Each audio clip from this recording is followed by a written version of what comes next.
Set. National championship time. We got Ohio State, the Ohio State Buckeyes, facing off against the Notre Dame Fighting Irish. Boo! We're not, you know who we're rocking with. OH. I-O, baby. You know who we're rocking with. Big time game.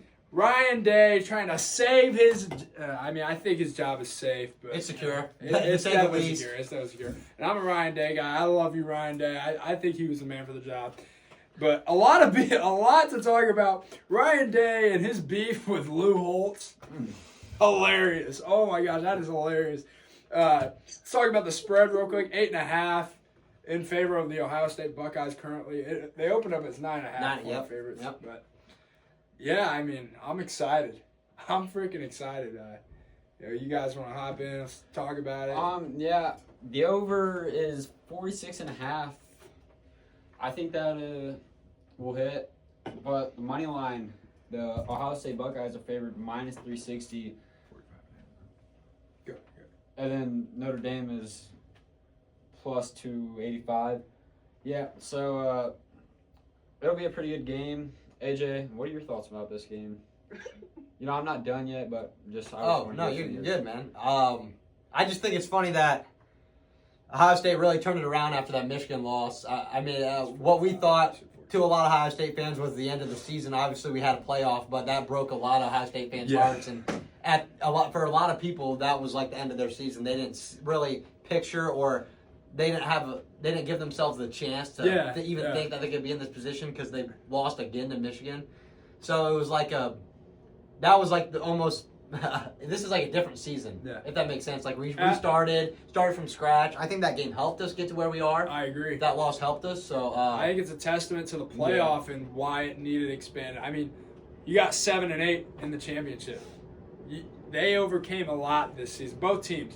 Notre Dame with a crushing upset against NIU at home, and Ohio State, obviously, you lose to Michigan. You don't want to lose to Michigan. You don't want to lose to your rival. Well, I'm going to talk about losing Michigan. I think that really pushed Ohio State to just move forward, and it really pushed Ryan Day so he could not get fired too.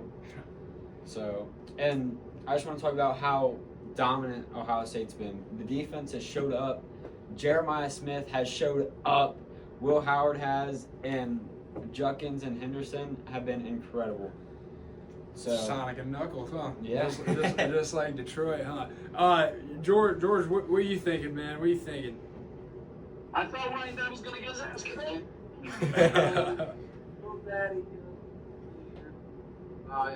Obviously being Tennessee, a lot of people probably thought they were gonna beat Tennessee, but the Oregon was like a big one. Jeremiah Smith is the best wide receiver that Ohio State has had. I'll say that off rip right now. And that's a lot. And that means a lot. More than Chris Carter? Ted Ginn? Yeah, I know it does, but nobody's done that as a freshman. That's true. State, yeah, it's very true. Guys. Very true. Yeah. So, and he still has 2 more years. But I think Ohio State really needed the loss to Michigan. It really made them focus more. And a lot of their team is close with God and Jesus, and that got them to where they're at. I think they really do just trust in the Lord, and they knew that their season wasn't over, and they knew that they had more to do. They had a lot more to prove, and God has been good to them. I think that without Him, none of this would be possible. So Ohio State's gonna go in there, and I think they're gonna win it something like 38-20. I think it'll be close in the first half, but we'll pull away in the second, and we'll have a dominant second half. But Ohio State's the national champions, and that's something that you probably would not have heard me said after the Michigan game. And I like how you brought up, how they're tight with the Lord, the Buckeyes. I remember even before the season even started, like Travion Henderson going up in front of like 10,000 students at Ohio State, just talking about his faith, professing his admiration and desire to grow closer to God. I admire that. That takes a lot of guts. He's a leader, and I love this Ohio State team. They really rally around each other. You can see the camaraderie of the Buckeyes. I think Ryan Day's a good leader of men too. He has them rallied around each other. I see a lot of love in that locker room from afar. Mm-hmm. I see a lot of love in that locker room. And I definitely think that 2019 Ohio State team was always my favorite Ohio State team. And maybe 2014 too, because we won it. I was still kind of young, but this team I think is going to probably be my most favorite team, Ohio State. Yeah. I agree with you on that, George, just because, and I think we've seen two different Ohio State teams this year. This team in the playoffs is a totally different team than what we saw in the regular season. In terms of physicality, in terms of coming together, in terms of riding their head coach and trusting them. Go ahead, George.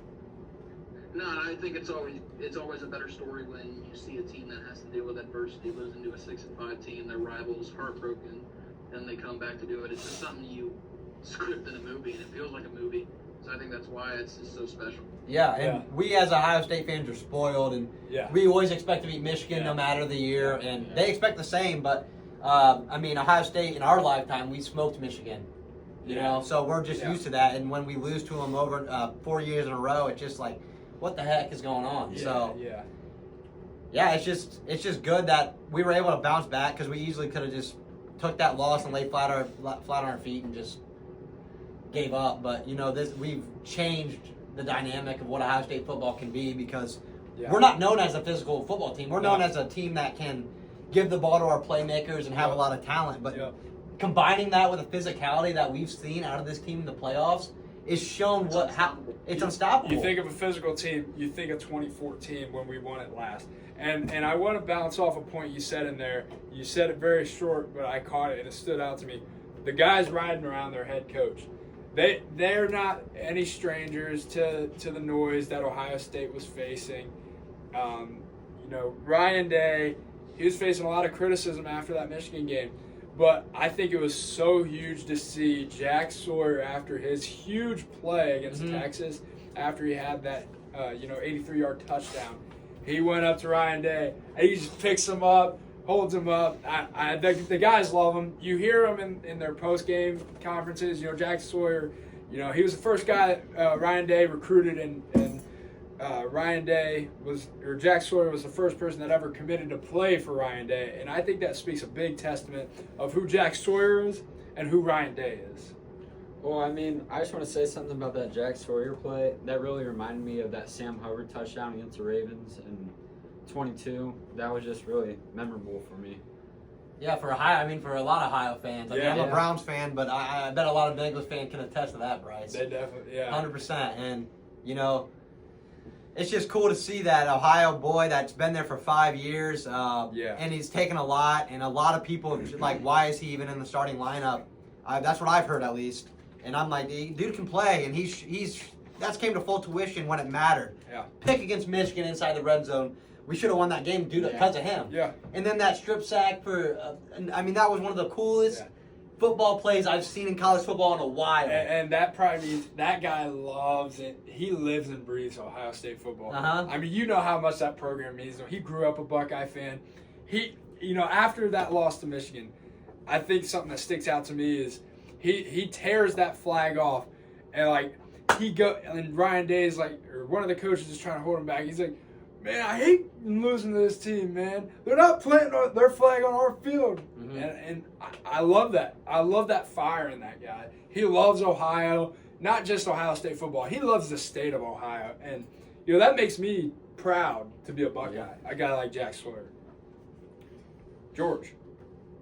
Yeah.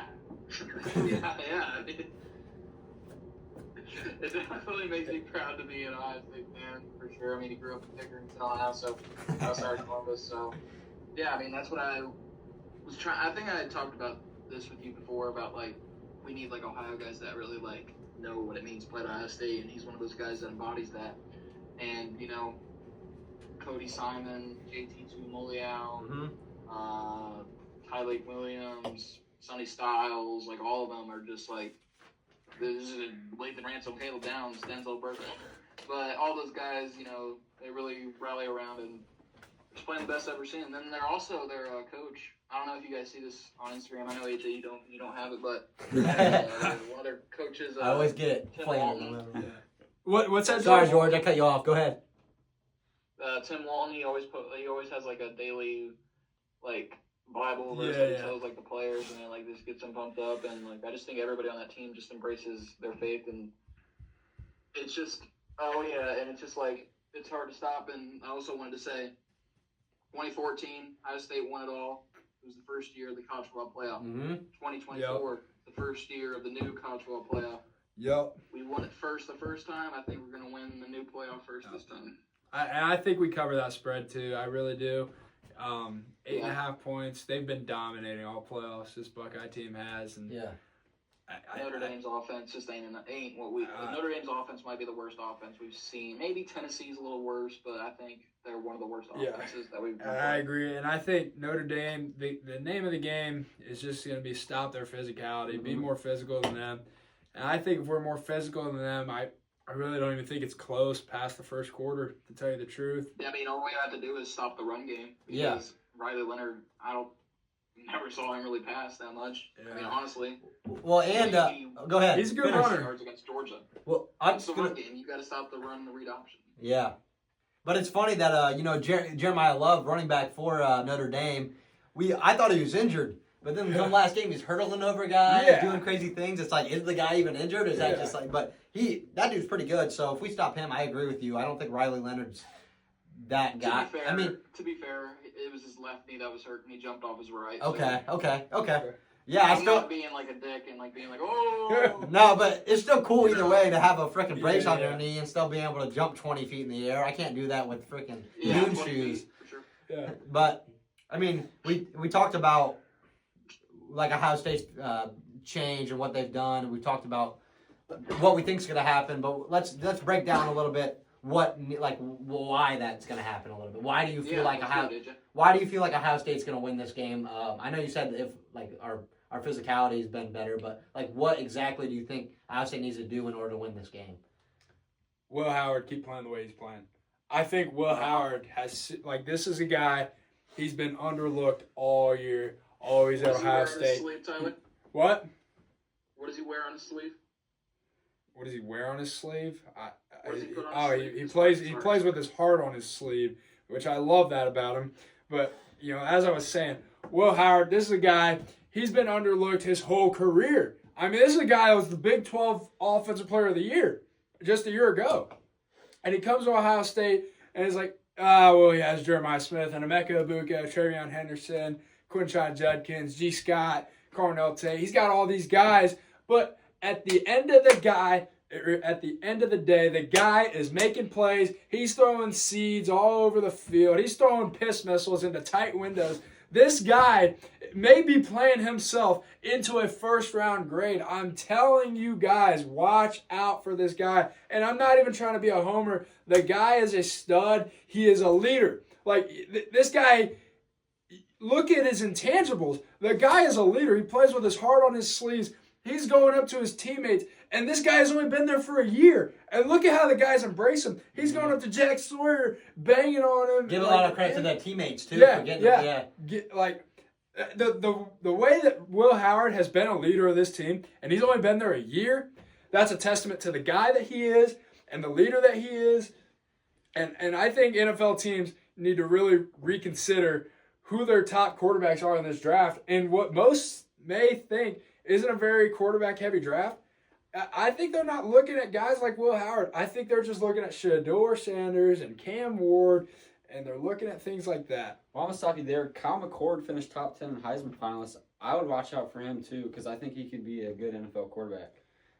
And that's not to take away for the true talent that Cam Ward and Shedeur Sanders possess, because they do have the true talent. Yeah. It's just the fact of... can they lead a ball club in the NFL? And I think they can. I just think they need to find the right spots for that situation. Yeah. But, Will Howard, and I mean, because people are primarily thinking about guys like Shedeur Sanders and Cam Ward. Yeah. And, is Gabriel up? Gabriel's not really on it. Gabriel's not really he's not there. But Quinn Ewers. Yeah, Ewers. Yeah, Milroe's a big one. Ewers did declare for the draft. So. He did officially. But I have to agree with you guys. I think that guys like Will Howard and Will Howard and what's his Kyle McCord, who was at Ohio State last year, are guys that are really underlooked. So yeah, the reason why I think Ohio State will win is just because how dominant they've been in the playoffs. They really took it up a notch, and just the weapons we have, can you really stop that? And I watched that, Bryce. A lot of people were saying, like, oh, all you got to do is stop Jeremiah Smith, and if you shut him down and their offense isn't. They stopped Jeremiah Smith the 1 catch, 3 yards, and then you saw what Cardinal Tate and Emeka Ibuka can do. Yeah. And it's you got that run game, too. If you can't really shut down Jeremiah, if you do take him out, you still got all those receivers that I've told, and I've harped on you guys that Cardinal Tate is really good. And he had 7 for 87, so he was the guy that game. He was the deal breaker. I would agree. And me and Tyler were watching that game together, and we were like, "Hey, George's guy's going off right now." Yeah. He did have a drop he did have a drop. Yeah, that was bad. But he had that big. Yeah. He had that big. There was that 3rd and 8 when it's 14-14 in that start of the 4th quarter. He had that catch for that first down that got us that touchdown drive. Yeah. He's definitely he would not be a number 3 receiver on any other team in the college. For sure. And I think he's a sophomore. I think he'll definitely come back. I don't think he's gonna hit the portal. Yeah. I mean, he could be number 2 next year. He'll be our 2 next year behind Jeremiah. Yeah, for sure. Yeah, definitely. And I mean, the guy's getting paid. He's getting paid. You can pay the guys. And Ohio State's gonna pay that guy to stay. And coming off a natty, I'll knock on wood, but knocking on wood. But I mean, they're playing in the natty. The culture in Ohio State right now is at an all-time high, really. Who's going to want to leave that? Especially in the age of NIL and how much money Ohio State is paying. Who would want to leave that? And also, no one. Well, a lot of people because they want to pay. Yeah. Well, now they get paid. But I think a lot of the Buckeyes, like to my culture point, they're selfless. They want to get their bag. They want to make it to the NFL, but they want to win. They're selfless in that aspect of it doesn't matter. I want to win. And I've seen and they have the best wide receivers coach too. Yeah. And talking about best receivers, Jeremiah Smith, he's been one of the top guys that has shown that leadership as a freshman. Yeah. The way he talks to media, the way he just his presence is just it's not I've never seen it out of a freshman like that. No. So things like that, but my key takeaways from the game. You guys talk about the receiver. You guys hit the receivers really well. It's just our running backs are good too. I don't think we'll be able to run the ball up the middle like we have been against Tennessee or Texas, but getting the ball to the outside of Travion Henderson, let him use his speed. I'm not taking away from what Quinshon Judkins has done for us because he's been very physical and very, very, very important for our 2 victories against Texas and Tennessee. But getting the ball in Travion Henderson's hands and letting him get to the outside and outside the numbers, I think that's a big need we're going to have in this game as well. So. Or just throw him a screen pass and I'll go for 70. Yeah, and 2 seconds left in the half. I just want to ask you guys a question. I'm assuming Will Howard will go to Claire for the draft. Oh, he has to. Well, does he? It's his last year. Yeah, he's a 5th year. Okay, I didn't know that. So, who do you guys think will be the quarterback next year? Aaron Nolan, maybe? Aaron Nolan transferred. Yeah. He's in South Carolina. He's a Gamecock. So there's Tavian St. Clair, the guy from Bell Fountain, 5-star. He's from Bell Fountain? Yeah, from Bell Fountain. We have Julian Sayin, who is the Elite 11 winner in his senior year of high school. Me and AJ do not want him. Yeah, Who? Julian Sayin. I don't want him. Why?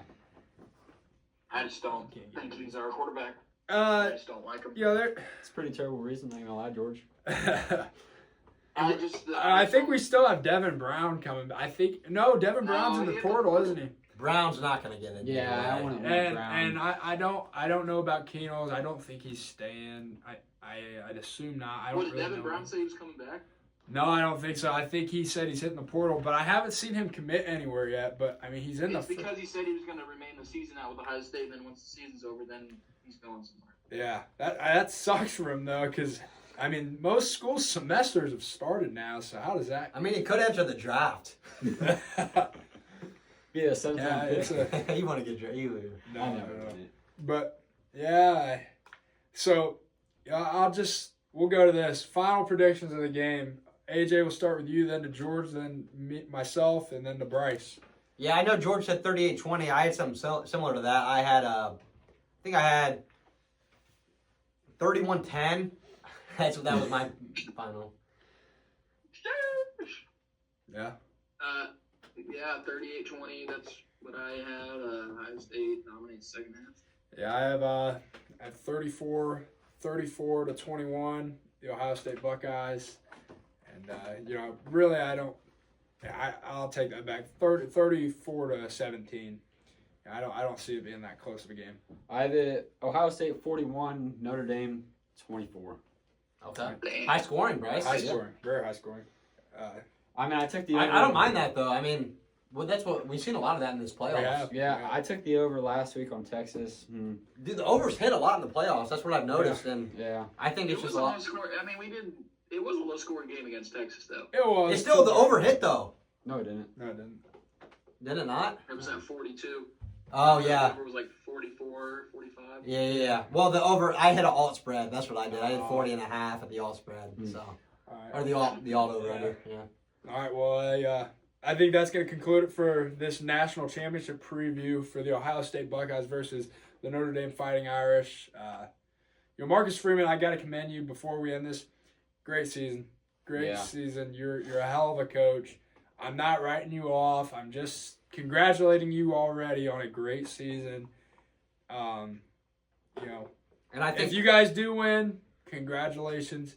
First Black and Asian head coach ever. I know he doesn't care about that, but that is something to commemorate him for. It should be a heck of a game, and I'm excited to watch. Any final thoughts? Well, I just want to say something. The Bengals are interested in the Notre Dame DC. I don't know how I feel about that, but we'll get to that soon. Okay. AJ, any final thoughts? George, final thoughts? Oh, I thought he was going to say something. Did you know final thoughts, George? I was just going to say, it's cute what you said about Marcus Freeman, but he's not getting it, so. Okay. Well, knock on wood. He's going to be a guy that's probably going to be in college football for a while. Though. He is, and I think he's going to be one of those guys that he's a hell of a head coach. They're only going to keep getting better. All right, that wraps it up.